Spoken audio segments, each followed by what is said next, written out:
بسم اللہ الرحمن الرحیم۔ ناظرین السلام علیکم ورحمۃ اللہ وبرکاتہ۔ امید ہے کہ آپ خیریت سے ہوں گے۔ آج کا ہمارا ٹاپک ہے حضرت ابراہیم علیہ السلام کا اور زمزم۔ حضرت ابراہیم علیہ السلام اللہ کے حکم سے حضرت ہاجرہ اور اپنے بچے حضرت اسماعیل علیہ السلام کو، جو ابھی پیدا ہوئے تھے، ایک ایسی جگہ چھوڑائے جہاں دور دور تک آبادی نہ تھی اور نہ پانی تھا اور نہ کوئی درخت تھا۔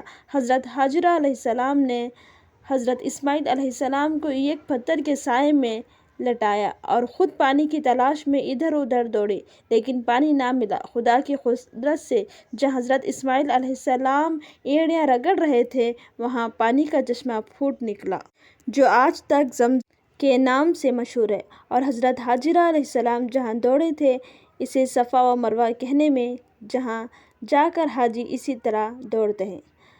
حضرت ابراہیم علیہ السلام اور ان کی قربانی۔ حضرت اسماعیل علیہ السلام کچھ بڑے ہوئے تھے۔ حضرت ابراہیم علیہ السلام کو اللہ کی طرف سے یہ حکم ہوا کہ اپنے بیٹے اسماعیل کو میری راہ میں قربان کرو۔ چنانچہ آپ نے حضرت اسماعیل علیہ السلام کو یہ بات بتائی۔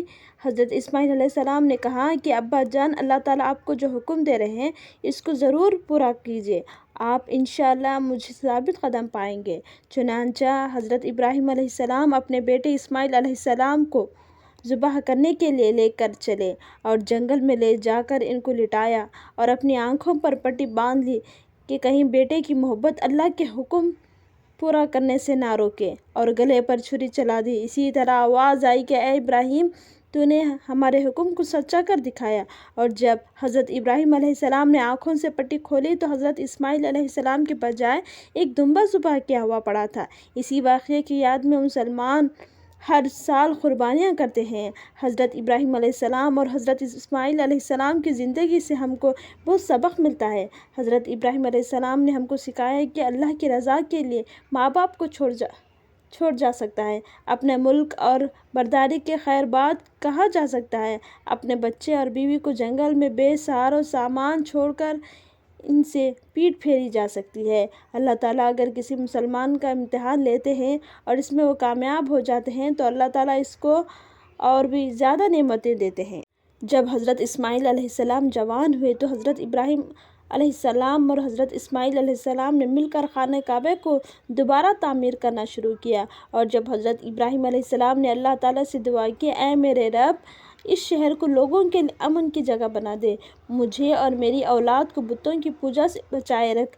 اے ہمارے رب، میں نے اپنی اولاد کو میدان میں جہاں کھیتی نہیں ہوتی، تیری عزت والے گھر کی خاطر آباد کیا ہے، تاکہ اے میرے رب یہ نماز پڑھے تو لوگوں کے دلوں کو ایسا کر دے کہ ان کی طرف جھکے رہے اور ان کو میوے دے تاکہ تیرا شکر ادا کرے۔ اے پروردگار، جو بات ہم چھپاتے ہیں اور ظاہر کرتے ہیں تو ان سب کو جانتا ہے، اور خدا زمین و آسمان میں کوئی چیز چھپی ہوئی نہیں ہے۔ اور میرے رب، تو مجھ کو توفیق دے کہ میں تیری نماز پڑھتا رہوں اور میری اولاد بھی نماز پڑھتی رہے۔ اے میرے رب، میری دعا قبول فرما، اور میرے رب حساب و کتاب یعنی قیامت کے دن مجھ کو اور میرے ماں باپ کو اور مومنوں کو بخش دے۔ یہ وہی خانہ کعبہ ہے جہاں ساری دنیا سے لاکھوں مسلمان ہر سال حج کرنے آتے ہیں، اور جس کی طرف منہ کر کے ہم سب مسلمان 5 وقت کی نماز ادا کرتے ہیں۔ ناظرین، ویڈیو اچھی لگی تو لائک اور سبسکرائب ضرور کریں۔ جزاکم اللہ خیر۔